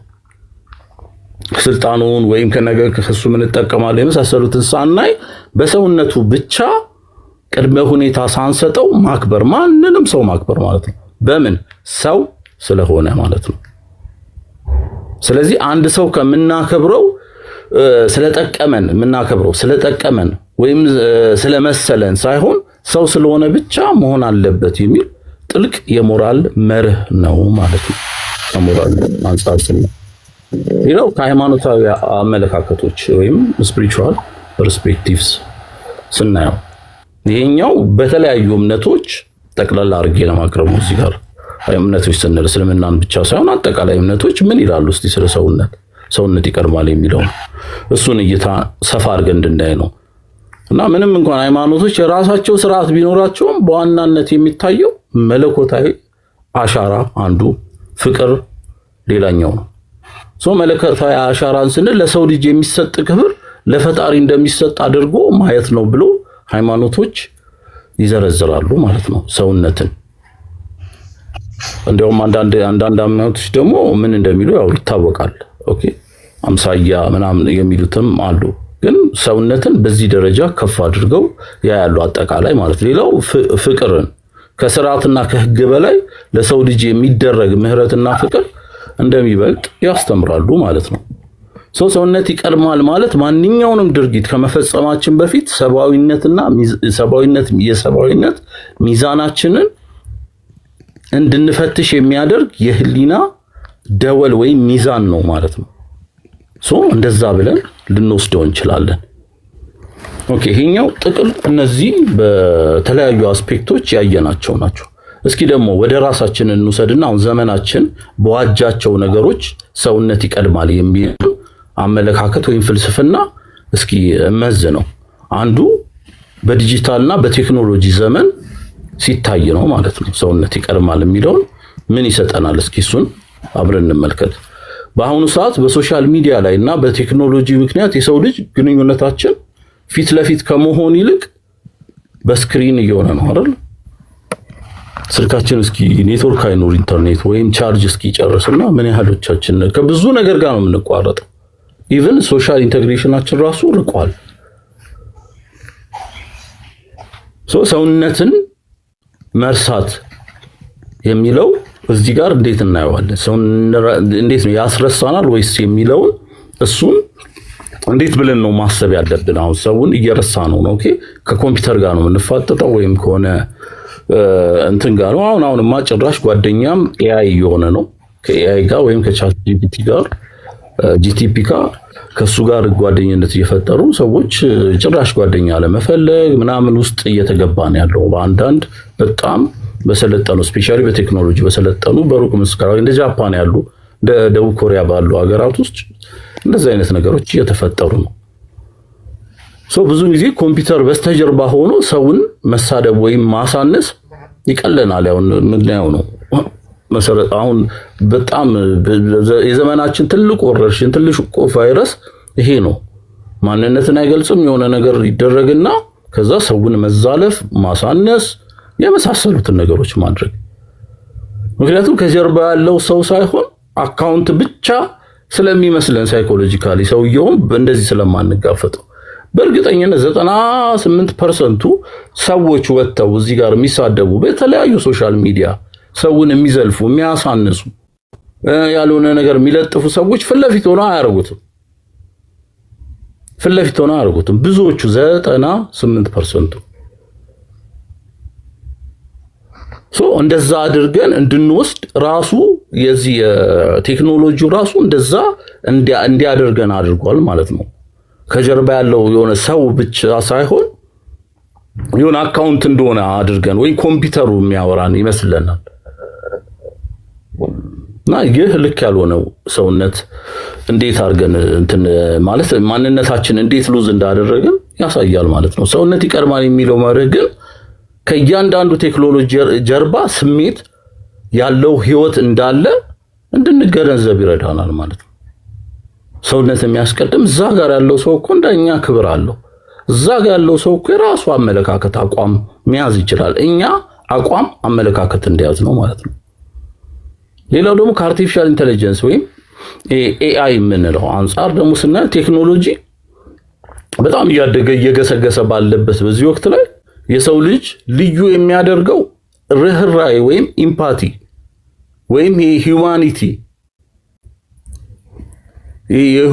ተች ከምንም በላይ ዋጋ እያገኘ መጥቷል ማለት ነው። አሁን ነገሮች ይኸውላችሁ ቴክኖሎጂ ዓለምን አሁን እየዘወሩ ያሉት ሁሉን ነገር በሰው መተካት እየሞከሩ ነው ያሉት። አሁን ያልተቻለው ነገር ምንድነው? ያን የምንሰጠው ሶፍትዌር ወይም ኤአይ የምንሰጣቸው የፈለግነው ቻት ጂፒቲ የሚበሉት የፈለጉት ነገር ቢደረግ ማለት ነው እሱ ነገር ርህራሄን አያመጣም። ኮምፐንሴት ከዚህ በፊት ስለ ሰብአዊነት ስናወራ ያነሳናቸው ነገሮች አሉ። እኩልነትና በርህራሄ ማለት በጣም ልዩነት አለ። ኢኩዊቲ እና ኢኳሊቲ የሚለው ነገር ላይ በጣም ልዩነት አለ። ኢኩዊቲ ሲሆን ሰውየው የሆነ ምሳሌ ሰጥቼ ነበር አስታውሳለሁና ለአጭር ሰውም ለረጅም ሰው እኩል መሰላል መስጠት ማለት ነው ኢኳሊቲ ላይ። ኢኩዊቲ ግን ሲሆን ለአጭሩ ሰው እንዲደርስበት ረዘም ያለ መሰላል መስጠት፣ ለረጅሙ ሰው ደግሞ አጠር ያለ መሰላል ወይም ደግሞ ባንሰጠውም ይደርስበታል ብለን ካሰብን እንተዋለን ማለት ነው። ስለዚህ ይህን ባላንስ የሚሰራልን ሰውነት ነው። ሰው ምን ያለው ሰው ሰዋዊነት ያለው ሰው ማለት ነው። ስለዚህ ይህንን ሰውነት ይቀድማል ስንል እንደዚህም አድርገን ልናየው እንችላለን ማለት ነው። ሌላው በስራ እንጂ በድርጅታዊ አመራር ፕሮፌሽናል ሊደርሺፕ ላይም ደግሞ ይመጣል ማለት ነው። በስራው ዓለም ውስጥ ሰውነት ይቀድማል የሚለው መርህ የስራ አካባቢን ጤናማ እንዲሆን ያደርግልናል ማለት ነው። ለምን? ለምሳሌ ከትርፍ በፊት ሰውን ማስቀደም። አንዳንድ ድርጅቶች ማለት ነው ትርፍን ለማግኘት ብቻ ሳይሆን ሲሉ ብዙ ነገር ለሰውን ሳያስቀድሙ ወይም የራሳቸውን ሰራተኞች ሳያስቀድሙ የሚያደርጓቸው ለትርፋቸውን ብቻ ሲያስቡ ማለት ነው። ያ ሰውነትን ሳይሆን ያስቀደሙት ገንዘብን ወይም ደግሞ እነዛን ሰዎች በተለያዩ ስራ ቦታ ላይ እንደምታዩት እንደ እንስሳ እንደማየት የሚደክማቸው የማይመስላቸው ሰዎች እንዲፈጠሩ አድርጓል ማለት ነው። ስለዚህ እነዚህን ትርፍን ለማግኘት ብቻ ሳይሆን ለሰራተኞች ደህንነትም ክብርም ቅድሚያ ሲሰጥ ማለት ነው ውጤታማ የሆነ እንትን ይመጣል። እሱን ከማየት ይልቅ ቅርብ ነገሮችን ማውጣት። እዚህ ጋር አሁን ለምሳሌ ፎቅ በየቦታው ከሌሞት እንደዚህ ከዚህ ቦታ ከዚህ ፎቅ ሲሰራ እንዲሆነ ምናምን ብዙዎቹ የሴፍቲ ችግር ነው። ሴፍቲ ያለማድረግ የሆኑ ነገሮች እንዳይደረጉ ያን ያለማድረግ ያ ደግሞ ወጪ ያስወጣናል ብለው ፎቅ ገንቢዎች ስለሚያስቡ ዝም ብሎ ይሆናል። በቃ በደፋር የሆነ ፋብሪካ ውስጥ ይሄ ቱልሶች አሉ አይደለ? ደህንነት መጠበቂያ ሄልሜት የመሰሉ ግላቭ፣ ጫማዎች እንደዛ አይነት ነገሮችን ሳያሟሉ ይሰጣሉ። በቀላሉ ሰዎች እንዲጎዱ ያደርጋሉ። ቅድሚያ ሰውየው ወይም የፋብሪካው ባለቤት ትርፉንን ብቻ ነው የሚያስበው ማለት ነው። እዛ ጋር የሚሰሩለት ሰዎች ግን የሰው ልጆች መሆናቸው ሊጎዱ እንደሚችሉ አደጋ ሊደርስባቸው እንደሚችሉ ኮንሲደር ማድረግ ይገባው ነበር ማለት ነው። ይሄ ሰውነት ይቀድማል የሚለው ግንዛቤ ራሳችን ላይ ሳይመጣ ሲቀር እና ወይም ከሰው የምናገኛቸው ነገሮች ስናስበልጥ ቅድም ያልናቸው ከላይ የዘረዘርናቸው ነገሮች ከሚያጎዱት ጉዳቶች ውስጥ አንዱ ነው ማለት ነው። ስለዚህ መሪዎች ተከታዮቻቸውን እንደ መሳሪያ ሳይሆን እንደ ሰው ሳያዩዋቸው የፈጠራ አቅማቸውና ታማኝነታቸው ይቀድማል። ስለዚህ ሰውነት ይቀድማል ማለት ወይም ይሄ አስተሳሰብ ሊገባቸው ይገባል ማለት ነው። ሌላው በፍትህና በህግ ስርዓት ውስጥ ህግ ለሰው ማለት ህግ ለሰው ነው እንጂ ሰው ለህግ አይደለም የሚለው ብሂል እዚህ ጋር በጣም ከዚህ ይመነጫል ማለት ነው። ሰውነት ይቀድማል ከሚለው ይመነጫል። ህግ የምናወጣው ለሰው ነው፣ ሰውን ለማስተዳደር ፍትሃዊ ነው፣ ቅድም ያልናቸው የጠቀስናቸው ነገሮች እንዲያገኝ ነው። ደንቦች፣ ህጎች የመሳሰሉት ነገሮች ሲወጡ ማለት ነው። እነዚህ ኮድ ኦፍ ኢቲክስ ምናምን የሚባሉት እዛ ጋር ነው የሚቀርብ፣ ከዚህ ጋር የተዛመደ ነው ማለት ለሰውን ለማገልገል መሆን አለባቸው ማለት ነው። ስለዚህ ፍትህ የሰው ልጅ ሰብአዊ መብትና ክብር ማዕከል ማድረግ ሲቻል ብቻ እውነተኛ ፍትህን መገንባት ይቻላል ማለት ነው። ሌላው በዓለም አቀፍ የግሎባል ሶሊዳሪቲ ላይ ወይም ዓለም አቀፍ ግንኙነት ላይ እንደ ወረርሽኝ ለምሳሌ ያሉ ነገሮች፣ የአየር ንብረት ለውጥ ወይም ስደት ያሉ ዓለም አቀፍ ችግሮች ሲከሰቱ እዚህ ጋር ሰውነት ይቀድማል የሚለው አስተሳሰብ እጅግ በጣም ወሳኝ ነው ማለት ነው። ለምሳሌ ድንበር ተሻጋሪ ርህራሄ የምንላቸው ነገሮች አሉ አይደል? ድንበር ተሻጋሪ ርህራሄ ማለት ለምሳሌ ችግር ላይ ላለ ሰው እርዳታ ለማድረግ ዜግነቱ ወይም ቋንቋውን ወይም እምነቱን ወይም የመሳሰሉትን ሬሱን መጠየቅ የለብንም ማለት ሰው ስለሆነ ብቻ ልናግዘው ልረዳው ይገባል ማለት ነው። ሰው መሆን ብቻ ለመረዳዳት በቂ ምክንያት ነው ማለት ነው። ስለዚህ እስካሁን ባየናቸው ማጠቃላይ ሰውነት ይቀድማል የሚለው መርህ በሶስት ቀላል ደረጃዎች ልንተገብራቸው እንችላለን። አንደኛ አተያያችን ነው፣ ሁለተኛ አቀራረብ ነው፣ ሶስተኛ ውሳኔ ነው። አንደኛ አተያይ ስንል ሌላውን ሰው እንደ ራስ አድርገን ማየት፣ አቀራረብ ስንል ደግሞ ማንኛውንም ንግግር ወይም ድርጊትን በክብር መጀመር ነው። ማንም ይሁን ማንም፣ ትልቅ ሆነ ትንሽ፣ ሀብታም ሆነ ድሃ፣ የኛ እምነት ተከታይ ሆነ አልሆነ፣ የኛ ዜጋ ሆነ አልሆነ። አንዳንድ ጊዜ ያው ሰሞኑን በምታዩት የዓለም ዜና ላይ ምናምን በጣም የሚገራርሙ ነገሮች እናያለንና አንዱ ይገርማል በጣም ማለት ከዚህ ጋር በጣም ተዛማጅ የሆኑ በጣም የሚገርሙ አይነት አመለካከቶችን አንዳንዴ ግን እመለከታለሁና በጣም ይሄኛው እንኳን እንዲገባቸው ይቀርና በጎናቸውም ያለፈ አይመስልም። አንዳንድ ሰዎች እነሱ ዛሬ ያሉበት ቦታ ላይ ሁሉ ጊዜ ሆነው የሚኖሩ ይመስላቸዋል አንዳንድ ሰዎች። ይሄ ዓለም አቀፍ ችግር ነው፣ የሆነ ሀገራችን ብቻ ሳይሆን ማለት ነው። ኦኬ ነገ እነሱ ምን እንደሚሆኑ አያውቁም። ዛሬ መኝታ ቤታቸው ወይም ሶፋቸው ላይ ቁጭ ብለው ያንን ዜና እያዩ የሚያወሩ ነው የሚመስሉት ማለት ነው። ነገ ማን ምን እንደሚሆን አለመገንዘብ፣ ያን ቦታ ሆኖ አለማድረግ፣ እዛ ውስጥ ህይወት እንዳለ፣ እዛ ውስጥ ስሜት እንዳለ፣ እዛ ውስጥ ህመም እንዳለ አለመገንዘብ፣ አለመፈለግ ይመስላል። በጣም የሚገራርሙ እሳቤዎችን ስናይ ነበርና እዚህ ጋር ከምናነሳቸው ፖይንቶች ጋር በጣም የሚያያዙ ናቸው። ሰውነት ውሳኔ ስንል በሰዎች ህይወት ላይ ተጽዕኖ የሚያመጣ ውሳኔ ስንወስን ሰብአዊነትን ሚዛን ውስጥ ማስገባት ግዴታ ነው ማለት ነው። ከመወሰናችን በፊት የሚያደርገው ለምሳሌ ፍትህ ለማዛባት ዳኛ ጋር እንሄድና የሆነ ጉቦ እንሰጣለን ምናምን። ኦኬ እዛ ጋርም ህይወት አለ። ፍትህ ስናዛባ እዛ ጋርም እኛ ተበድለን ቢሆንስ ከኛ የበለጠ ፓወር ሆኖ ቢሆንስ ብሎ ማየት ነው። ውሳኔን ከመወሰናችን በፊት ሰብአዊነትን ሚዛናዊ ማድረግ ግዴታ ነው ማለት ነው። ሰውነት ይቀድማል የሚለውን ፍልስፍና ለምን ይቀድማል? ባይቀድም ምንድነው የሚፈጠረው ሰውነት? ለእነዚህ ጥያቄዎች መሰረታዊ የሆኑ ምክንያቶች አሉት በራሱ ማለት ነው።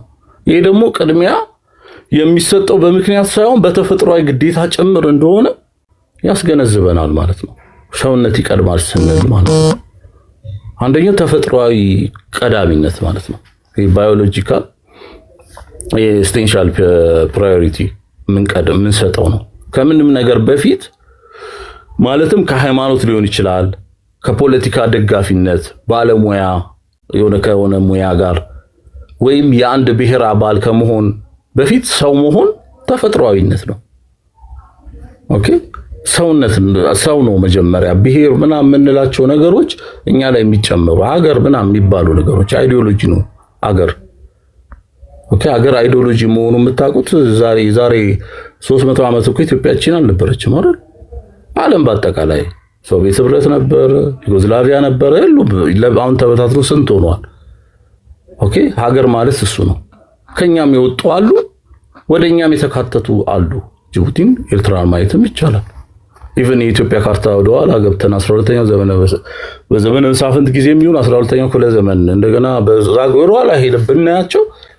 እንትን አይደለ ይለያያል ያ ማለት አይዲዮሎጂ እንደሆነ ነው ተፈጥሯዊነት ይቀድማል ከምንላቸው ነገሮች በላይ ማለት ነው መጀመሪያ ስለዚህ እነዚህ መሰረት እሱ ነው ማለት ነው ሰውነት ነው ማንኛውንም ሌላ አይደንቲቲ በሰውነታችን ላይ የተገባ እንደ ተደራቢ ነው ቅድም ያልነው ጭምብል ያልነው አይነት ማለት ነው ሰውነታችን ከሌለ እነዚህ ሁሉ ማንነቶች ትርጉም ያጣሉ ኦኬ ስለዚህ ከፎቁ መሰረቱ እንደሚቀድመው ሁሉ ሰውነት ከሌሎች ማንነቶቻችን ይቀድማል ማለት ነው ሁለተኛ የደህንነትና የህልውና ዋስትና ስናገኝ የሰርቫይቫል እና የሴፍቲ ጉዳይ ማለት ነው ማንነታችን እዚህ ጋር ብሔር ፖለቲካ ጥቅም የመሳሰሉት ሊሆኑ ይችላሉ ጥቅም ስንል ምን ተጠቀማቸው ቅድም ያላቸው ዳኝነትን ለማዛባት ለመጠቀም ነው ወይ ታሰር ከነበር እንዳይታሰር ሙስናው እንዳይታወቅ ወይ ደግሞ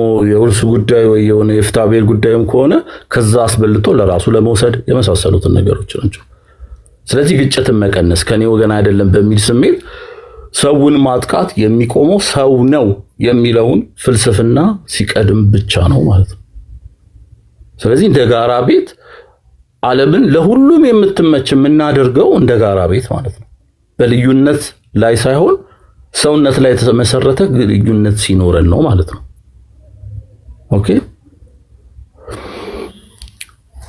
እና እዚህ ጋር እስኪ ራሳችሁን አስቡ ድሮ ማለት ፓስፖርት ባይኖር እስኪ የሆነ ሀገር ምናምን ድንበር ምናምን ባይኖር እስኪ ራሳችንን እዛ ጋር እንትን ነበር እናስተንትነው እስኪ ሰውነት ብቻ ከሆነ ማንንም የፈለገበት ሄዶ ይኖራል የፈለገበት ጎጆ ይቀይሳል ምናምን ሰዎች ራሳቸው ራስ ወዳድ እየሆኑ በመጡ ቁጥር ቴሪተሪ ምናምን የሚሉትን እሳቢዎች እንዲያመጡ አድርጓቸዋል ማለት ነው ስለዚህ እንደ ጋራ ቤት ስንኖር ያንን መመስረት ሌላው ለፍትህና ለሞራል መሰረት በመሆኑም ነው ፍትህ ትርጉም የሚኖረው ለሰው ልጅ ክብር ሲባል ሲተገበር ነው ኦኬ ቅድም ያላቸው መሰረት ማለት ነው ስለዚህ ከህግ በላይ የሆነ ሰው ህጎች ስርዓቶች የተፈጠሩት ሰውን ለማገልገል ነው እንጂ ሰውን ለመጨቆን አይደለም በመሰረቱ ማለት ነው ይሄ ፕሪንሲፕሉ ነው እያወራን ያለ ነው ሰውነት ይቀድማል ሲባል ማንኛውም ስርዓት የሰው ልጅ ህይወትና ክብር እንዳይነካ መጠበቂያ ጋሻ ይሆንለታል እያለ ነው ማለት ነው አራተኛ ሁለንተናዊ ቋንቋ በመሆኑ ነው ዩኒቨርሳል ላንጉዌጅ ስለሆነ ማለት ነው ሃይማኖት ቋንቋ ባህል ሊለያዩ ይችላሉ ስቃይ ደስታ ረሃብ ጥም እንደዚህ ግን የሁሉም የሰው ልጆች ስሜት ናቸው የተለያየ ቋንቋ ብናወራም ባናወራም መልካችን ቢመሳሰል ባይመሳሰል ቆዳችን ቢጠቁር ቢቀላ የነዚህ ሁሉ ይሄ ረሃብ ጥም ምናምን የምንላቸው ነገሮች ሁላችንንም ያካትታሉ ሴንትራላይዝ ያደርጋሉ ማለት ነው ስለዚህ እንደ መግባቢያ ድልድይም እንወስዳቸዋለን ቋንቋ የማናውቀው ሰው ሲያለቅስ ህመሙ ይገባናል አይደለም ቋንቋ መጠየቅ አይገባንም ተከፍቶ እንደሆነ እናውቃለን ማለት ነው ይሄ የሚሆነው ሰውነት ስለሚቀድምና አስቀድሞ ያንነት ሰውነትን ስላገኘን ነው ማለት ነው የተረዳ ነው ኦኬ የሰው ልጅ ስቃይ ለመረዳት ግድ ያንን ሰው መምሰል አይጠበቅብንም ማለት ነው ሰው መሆን ብቻ በቂ ነው ያንን ነገር ስሜቶቹን ለመረዳት እነዚህ መሰረታዊ ሰው ስለሆነም ብቻ ያገኘናቸው ስሜቶች ማለት ነው አምስተኛው ዘላቂ ሰላምን ለማምጣት ነውና ያው ታሪክ እንደሚያስተምረን ትላልቅ ጥፋቶችና ጦርነቶች የተከሰቱት ሰውነትን ወደ ኋላ ስለገፉት ወይም ስለተረሱት ነው። ሌሎች ማንነቶችን ለምሳሌ ሪዮታ ዓለም ወይ ካፒታሊዝም ሶሻሊዝም እየተባለ ያስቀደሙ ሰዎች በፈጠሩት ግጭት ነው አይደል? ኢምፔሪያሊዝም ፋሺዝም እየተባለ ሁለተኛው ዓለም ጦርነት 60 ምናምን ሚሊዮን ህዝብ የዓለም ህዝብ የዓለም ልጅ ሰው ማለት ነው ያለቀው በዚህ ጉዳይ ነው። ሰላም የሚያመጣው የሌላውን ሰው ህይወት እንደራሳችን ህይወት ክቡር አድርገን ማየት ስንጀምር ነው። ስለዚህ በአጠቃላይ ሰውነት ይቀድማል የሚለው የመጨረሻ መሸሸጊያ ላስት ሪዞርት ስለሆነ ነው። ሁሉም ማንነቶች ፈርሰው ሁሉም ጥቅሞች አልቀው መጨረሻ ላይ የምንቀረው እኛና ሰውነታችን ብቻ ነን።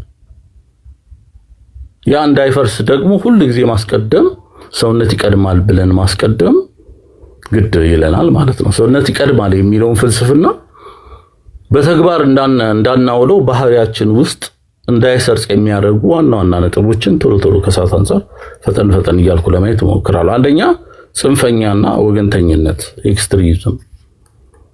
ሰዎች የኔና እነሱ የሚል መነጽር ብቻ ማየት ትልቁ እንቅፋት ነው ሰውነት እንዳናስቀድም። የራስን ቡድን ላይክ ብሔርን፣ ማንነት ማነው ሃይማኖትን ወይም የፖለቲካ ፓርቲ ሊሆን ይችላል ከመጠን በላይ ማግነንና ከሌላ ወገን የሆነን ሰው እንደ ጠላት ወይም እንደ ባዕድ መቁጠር የሰውነታችንን ዋጋ ያደበዝዝብናል ማለት ነው።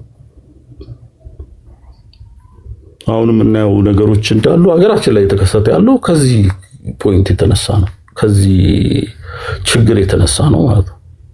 ሌላው ቁሳዊ ጥቅም ነው። አንዳንዱ ደግሞ ወይም ማቴሪያሊዝም መሆናችን ወይም ግሪድ እንደዛ አይነት ነገሮች መሆናችን ከሰውና ከህይወት ክብር ይልቅ ለገንዘብ ለንብረት ቅድሚያ መስጠት ሰብአዊነታችንን ገሎብናል ወይም ይገልብናል።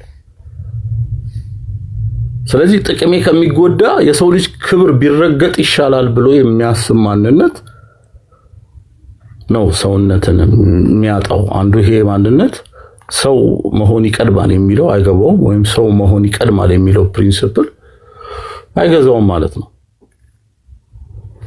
ስለዚህ በእነዚህ በነገሱበት ቦታ ሰውነት ቦታ ሊኖረው ስለማይችል ማለት ነው። ሶስተኛው ጭፍን ጥላቻና የተሳሳቱ ትርክቶች፣ ስለሌሎች ሰዎች አስቀድሞ የተሳሳተ ድምዳሜ መያዝ ሌላኛው እንቅፋት ነው። እዚህ ጋር መገንዘብ የሚለውን ርዕሳችን ላይ እንደዚህ አይነት ምሳሌዎችን እያመጣን እያየን ነበርና እነገሌ እንዲህ ናቸው የሚሉ አጠቃላይ አሉታዊ ትርክቶች የአንዱን ሰው ግለሰባዊ ማንነትና ሰውነት እንዳናይ እንትን ይለናል፣ ይዳርገናል ማለት ነው። ዲፋይን አድርገን ከሄድን ስለ ሰውየው ማለት ነው። አራተኛው ርህራሄ አልባነት ነው። ስለዚህ ሌላውን ሰው ስቃይ ህመም እንደራስ ህመም አለመሰማት፣ ላክ ኦፍ ኢምፓቲ ሲኖረን እንደዛ ያደርጋል። በዙሪያችን ያሉ ሰዎች ሲሰቃዩ እኔ እስካልነካኝ ምን አገባኝ፣ እዛው ዘንቦዛ ያባራ የሚባል አይነት ነገር ማለት ነው። እዛው ዘንቦ ያባራው ምን አገባን አይነት የሚል ግዴለሽነት በሰፈነበት ልብ ውስጥ ወይም በሰፈነበት ዓለም ውስጥ ሰብአዊነት ሊቀድም በፍጹም አይችልም። አምስተኛ የስልጣንና የደረጃ ጥም ወይም ጥቅም። ስለዚህ እንደዚህ አይነት ኢጎዎች ማለት ነው ፓወር ኤንድ ዳይናሚክ ኤንድ ኢጎዎች እነዚህ ሲኖሩ ሰብአዊነታችን ወይም ሰውነታችን ይወርዳል ማለት ነው። ያለን የስልጣን ደረጃ ወይም ሀብት መጠን ከሌላው ሰው እንደሚበልጥ አድርጎ ማሰብ ሰዎችን ዝቅ አድርገን እንድንመለከት ያደርገናል ማለት ነው። ይሄ ደግሞ እኔ እበልጣለሁ የሚል ስሜት የሁላችንንም እኩል የሆነ ሰውነት ደረጃ ይሸፍንብናል፣ ይጋርድብናል ማለት ነው። ስድስተኛው ፍርሃትና አለመተማመን ነው። ካልቀደምኩ ይቀድመኛል ወይም ካልጎዳሁት ይጎዳኛል የሚል ስጋት ሰዎችን ከሰውነት ይልቅ ወደ መጠቃቃት ይገፋፋቸዋል። ምክንያቱም ይሄ አሁን የእንትን ጉዳይ ይሆናል ማለት ሰርቫይቫል ዲፌንስ ወይም የዛ ነገር ይሆንና ሰብአዊነት ይሄ ቅድም ያልናቸው ሚዛናዊ የምናደርጋቸው ነገሮች ይሸፍንብናል። ስለዚህ ሳይመታኝ ልምታው ሳይጎዳኝ ልጉዳው አይነት ነገሮች ያመጣሉ ማለት ነው። ሌላው የበቀል ስሜት ነው። ያለፈ ቁስላችንና በደል መሸከም ለዛሬ የሰው ልጅ እውቅና እንዳንሰጥ ይዳርገናል ማለት ነው። በአንድ ሰው ወይም በቡድን ጥፋት ምክንያት ሁሉንም ሰው ልጅ በክፋት መፈረጅ፣ መበቀል አለብኝ ብሎ ማሰብ የሰውነት ድልድይን ይሰብራል ማለት ነው። ከአንዳችን ጋር ያለው ኢንቲሜሲ ማለት። ሌላው የግንዛቤና የትምህርት ማለት ነው። ሰውነት ከምንም በላይ የማስቀደም ፋይዳ ካለመረዳት የሚመጣ አንዱ ችግር ነው ማለት ነው። የጥላቻ ንግግር፣ አሉታዊ ፕሮፓጋንዳዎች፣ እነዚህ ነገሮች በሰፈኑበት ማህበረሰብ ውስጥ እውነተኛ ሰው ልጅ ማክበርና ክብር ትኩረት መስጠት እንደዛ እንዳናደርግ ይዳርገናል። አንዱ ሰንኩፍ ነው ማነው እንትን ነው ኦብስታክል ነው የሚሆንብን ማለት ነው። ስለዚህ እነዚህ እንቅፋቶች እንደ ግለሰብም ሆነ እንደ ማህበረሰብ ሰብአዊነት እንዳናለማምድ ትልቅ አጥር ይሆኑብናል።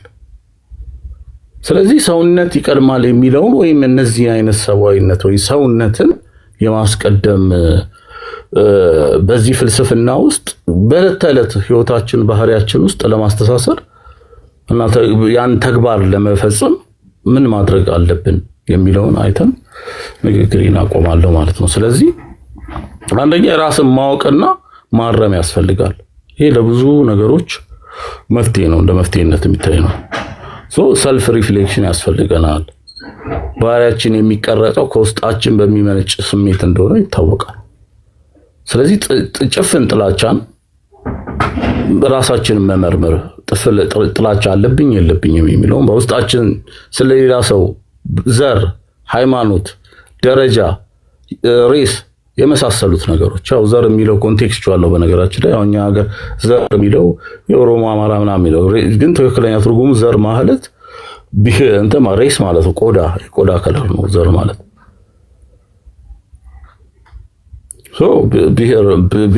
ብሔር የምንለው ነገር ነው እዚህ ጋር ሊመጣ ቢችል ያው በእኛ ሀገር ኮንቴክስት ማለት ትክክለኛው ያን የተሳሳተ አመለካከታችንን በግልጽነት በራሳችን ጋር ያው ሰው ራሱ ህሊናውን አይዋሽም ይባላል። የደነደነ ህሊና የሌለው ሰው ካልሆነ በቀር ማለት ነው። ስለዚህ እዛ ጋር ራሳችንን በደንብ ከህሊናችን ጋር ቁጭ ብለን መወያየት አለብን ማለት ነው። ይህን ሰው የምንጠላው ወይ የምንንቃው ለምንድን ነው ብሎ ራስን መጠየቅ የመጀመሪያው እርምጃ ሊሆን ይገባል ማለት ነው። ስለዚህ ህሊና ዳንኝነታችንን አንጥተን ማንኛውንም ድርጊት ከመፈጸማችን በፊት ይህ ነገር በእኔ ላይ ቢደረግ ደስ ይለኛል የሚለውን የሞራል ጥያቄ የባህሪያችን መለኪያ ማድረግ ይገባናል ማለት ነው። ሁለተኛው ንቁ አድማጭ መሆን ነው። ሰውነት ከባህሪ ጋር ያለ ለመያያዝ ለሌላው ሰው ቦታ መስጠት ያስፈልጋል ማለት ነው። ሰዎችን ለመረዳት እንጂ መልስ ለመስጠት አለመቸኮል፣ ወይም ደግሞ ለዛ ብቻ መልስ ልንሰጠው ብቻ አለማዳመጥ። የሰውን ሐሳብ፣ ስሜት በትዕግስት ማዳመጥ ለሰውየው የምንሰጠው ትልቅ የሰውነት ክብርም ጭምር ነው ማለት ምን እያለን ያለው ስሜቱን ለመረዳት መሞከር፣ እየተናገረ ያለውን ነገር ከኛ ፐርስፔክቲቭ ሳይሆን ከሱ ቦታ ላይ ሆነን ለማዳመጥ መሞከር ማለት ነው። ሌላው በንግግር ውስጥ ሰውነትን ማስቀደም ራሱ አንዱ ባህሪያችን እንዲሆን ይረዳናል ማለት ነው። የምንጠቀምባቸው ቃላቶች ባህሪያችንን ስለሚገልጹልን ክብርን መስጠት፣ ሰዎችን በስማቸው ወይም ባላቸው ሰብአዊነት ማንነት መጥራት፣ በራሳቸው በሚፈልጉት ስም መጥራት ማለት ነው። ሰዎችን ዝቅ የሚያደርጉ ስሜቶችና መጠሪያዎችን ከንግግር ገበታችን ውስጥ ማስወጣት ወይም ማስወገድ ያስፈልጋል ማለት ነው። ሌላው ማበረታታት፣ እዛው ሰዎችን ድጋፍ የሚያነቃቃና ተስፋ የሚሰጥ ንግግሮችን መናገር ይህም ሰብአዊነትን ወይም ደግሞ ሰውነት ይቀድማል የሚለውን ነገር ወደፊት እንድናመጣ ይሄዳል ማለት ነው። አራተኛው ርህራሄን በተግባር ማሳየት ነው። ኢምፓቲያችንን ወደ አክሽን ማሳየት ነው። ባህሪ የሚው ራሱ በተግባር ሲገለጽ ነው አይደለም። ከዚህ በፊት ባህሪን ምናምን ስናይ ያለ ጥቅም መርዳት፣ ከሰውየው ምን አገኛለሁ ምንድነው ምናምን የሚለውን ነገሮች ሳናመዛዘን የኛም ቤኔፊት ምናምን ሪስክና ቤኔፊት ሳናይ ሰው ስለሆነ ብቻ መርዳት ማለት ነው። አንድን ሰው ስንረዳው ከሱ የምናገኘው ጥቅም አስልተን ብቻ ሳይሆን ሰው ስለሆነ ነው እርዳታውን እየሰጠን ያለው ነው። ስለዚህ ሰው ስለሆነ ያ ነገር ያስፈልገዋል ብሎ ብቻ መርዳት መኖር አለበት ማለት ነው። አምስተኛው ይቅር ባይነት ማዳበር ነው። ቂምና በቀልን ሰብአዊነትን ያጠፋሉ። ሰዎች ሊሳሳቱ እንደሚችሉ አምኖ መቀበልና በሰውነታቸው ውስጥ ያለውን ደካማ ጎን በይቅርታ ማለት ትልቅ የሰውነት ባህሪ ነው ማለት ነው። ይህ ማለት ደግሞ ለጥፋት ዕውቅና መስጠት ሳይሆን ከጥፋት በላይ ለሰውየው መለወጥ እድል እንደመስጠት ነው መቆጠር ያለበት። ኦኬ ይቅር ስንለው ጥፋቱን ዕውቅና መስጠት ሳይሆን ከዛ ሊሻሻል ይችላል። ሰው ልጅ ነው ያጠፋል። ስለዚህ ሰው የሚለውን ነገር ኮንሲደር እናደርጋለን ማለት ነው። ስለዚህ the ABC of humanity ብለን እናጠናቅቀዋለን እስካሁን የገለጽናቸውን ነገሮች። አንደኛው አዌርነስ ነው ወይም ንቃት። ኦኬ በዙሪያችን ያሉ ሰዎች ሁሉ እንደኔ ስሜትና ፍላጎት ያላቸው መሆናቸውን ማሰብ ነው። ሌላው ቸርነት ነው። በትንሽ አቅም ማለት አቅም ለሌለው ሰው በጎ መሆን ባህሪን ማድረግ ነው፣ እንደ ባህሪ መውሰድ ማለት ነው። ሌላው ኮኔክሽን ወይም ግንኙነታችን ነው። ልዩነቶችን ትተን የሚያመሳስሉን የሰውነት እሴቶችን መፈለግና በዛ ዙሪያ ላይ መገንባት ግንኙነታችንን ማለት ነው። ስለዚህ እነዚህ ነጥቦች በየቀኑ በትንሹ መለማመድ የሰውነት ይቀድማል የሚለውን ሐሳብ ከንግግር ወደ እውነተኛ ማንነታችን ይለውጣሉ ብዬ ያመጣኋቸው ሐሳቦች ናቸው። ሰውነት ይቀድማል ብለን ስናወራ ብዙ ነገር ማንሳት ይቻላል፣ ግን ካለና ሰዓት አንፃርም እንደውም ብዙ ሰዓት ወስጃለሁ። አፉ ትሉኛላችሁ። ንግግሬን እዚህ ላይ አቆማለሁ ማለት ነው። ሰላም አለይኩም ወራህመቱላሂ ወበረካቱ። ወአለይኩም ሰላም ወራህመቱላሂ ወበረካቱ። ወንድማችን አብዱል ሰታር በዕለቱ ርዕስ ላይ እጅግ በጣም ሰፊ የሆነ ዳሰሳ ሰውነትን ሳይንሳዊ እይታውን ዓለም አቀፍ የሆኑ ዳራውን በብዙ መልኩ ብዙ ምሳሌዎችን እያነሳ ብዙ ነገር ብሎናል። ከልብ አድርገን እንደወትሮ እናመሰግነዋለን ወንድም አብዱል ሰታር። እንግዲህ እጅግ በጣም ያማረ ቆይታ እያደረግን ብዙ ማናቃቸውን ነገር እያወቅን እንዳለ ይሰማናል። ከልብ አድርገን ሁላችሁንም አብራችሁን እዚህ የተቀመጣችሁትን በአጠቃላይ በነጃሺ ሚዲያ ስም ልናመሰግናችሁ እንወዳለን። የነፍስ ጉዳይ ለነፍስያ የሰው ልጅ በስልጣን ፍላጎቱ ታዋቂነትን በመፈለጉ የገንዘብን ፍላጎት እጅግ በጣም ለነፍስያው ፍላጎት በማዝላት ውስጥ የዚህ የሰውነት ከሁሉ ይቀድማል ወይ ደግሞ የሰውን ፍላጎት የራሳችን ፍላጎት ሲበዛ ሰዎችን ለመጮቀል ለመበደል እንደ ምንጋበዝ ያስቀመጠው ጉዳይ አለ። የልብ መደነዝ፣ የቀልባችን መድረቅ፣ የቀልብ በሽታ እንግዲህ ለሌሎች መብት መገፈፍ እንደዚሁም ማለት ነው መበደል፣ መጮቀል እንደ ቀልብን እንደሚጋርደው ያስቀመጠው ጉዳይ አለ። እንዲሁም ሰው ሁሉ የሰው ልጅ ያላ ፍጡር መሆኑ እምነት ሲላላ በሰዎች ላይ የተለያዩ ነገሮች ሊደርሱ ይችላሉ። እነዚህን ጉዳዮች ታዲያ እንደ መፍትሄ ያስቀመጠልን የተስኪያ ጉዳይ ነው፣ ነፍስን የማጥራት ስራ ነው። መፍትሄም ጀምሮ ከፖለቲካዊ ወይም ደግሞ የሰው ልጅ መብት ሊያረጋግጡ ይችላሉ ብለን ከምናስቀምጣቸው መፍትሄዎች በመጀመሪያ ደረጃ አወለል ሊሆን የሚገባው የሰው ልጅ ነፍሱ ላይ መሰልጠን መቻል እንዳለበት ያ ትምህርት ቅድሚያ ሊሰጠው የሚገባው ጉዳይ እንደሆነ እንደዚሁም የኢሳን ጉዳይ በበጎነት መኖር አላህን ያዩት እንደሆነ መገዛት ያ ትልቅ መፍትሄ እንደሆነ ያስቀመጠልን ጉዳይ ላይ ሰዎችን ለራሳችን የምንወደውን ነገር ለሰዎች በመውደዱ ሰዎችን በመካደም ውስጥ የበላይነት እንዳለ ብዙ ሐሳቦችን ተነስቷል በኡስታዛችን በኢንጂነር ሸፈክሩ በወንድም አብዱል ሰታር። እንግዲህ ሰዓቱ አሁን ላይ እናንተም በዚህ ርዕሰ ጉዳይ ላይ የምትረዱት የምታውቁትን የምታካፍሉን ሰዓት ላይ ያለነው የገባችሁ ሐሳብ አስተያየታችሁን እዚህ ገስት ላይ የተቀመጣችሁትም ሐሳባችሁን ከርዕሱ ጋር ያላችሁን መረዳት ያላችሁን ዕውቀት የተወሰነ ሼር የምታደርጉበት ሰዓት ክፍል ላይ ደርሰናል። ይህ እየተከታተላችሁ ወይም እየሰማችሁ ያላችሁት ነጃሺ ሚዲያ እያዘጋጀ የሚያቀርብላችሁ ሳምንታዊ ወቅታዊ እንዲሁም አስተማሪ የሆነ ፕሮግራም ነው እየተከታተላችሁ ያላችሁት። ነጃሺ ሚዲያ ከዚህ ቀደም ያሰናዳችሁን ልዩ ፕሮግራሞች በነጃሺ ሚዲያ ዩቲዩብ ቻናል ላይ ዩቲዩቡን እንግዲህ ሰብስክራይብ በማድረግ ማየት መመልከት ትችላላችሁ። ይህንንም ቤት ነጃሺ ሚዲያንም ቲክቶክ አካውንታችንን እዚህ ያለውን ፎሎ በማድረግ ኢንጂነር ኡስታዛችንንም ሁሉንም ፎሎ ያደረጋችሁ እንደዚህ አይነት ወቅታዊና አስፈላጊ የሆኑ ፕሮግራሞች እንዳያመልጣችሁ ቤተሰብ እንድትሆኑ ሁላችሁንም እንጋብዛችኋለን። ከልብ አድርገን መርጣችሁ ፈቅዳችሁ እዚህ ቤታችን ሰዓታችሁን ሰጣችሁ ስለተቀመጣችሁ እናመሰግናለን።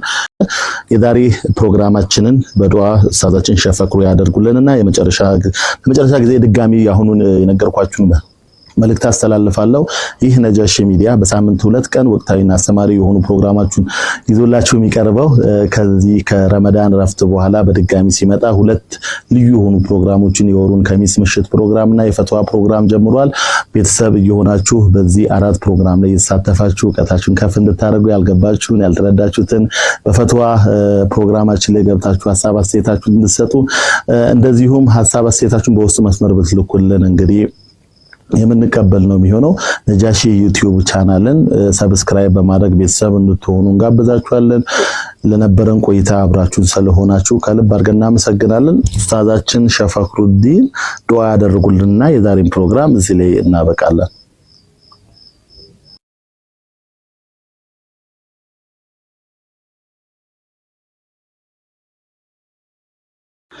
ኢንሻአላህ ያው መልካም ፕሮግራም ነበረ።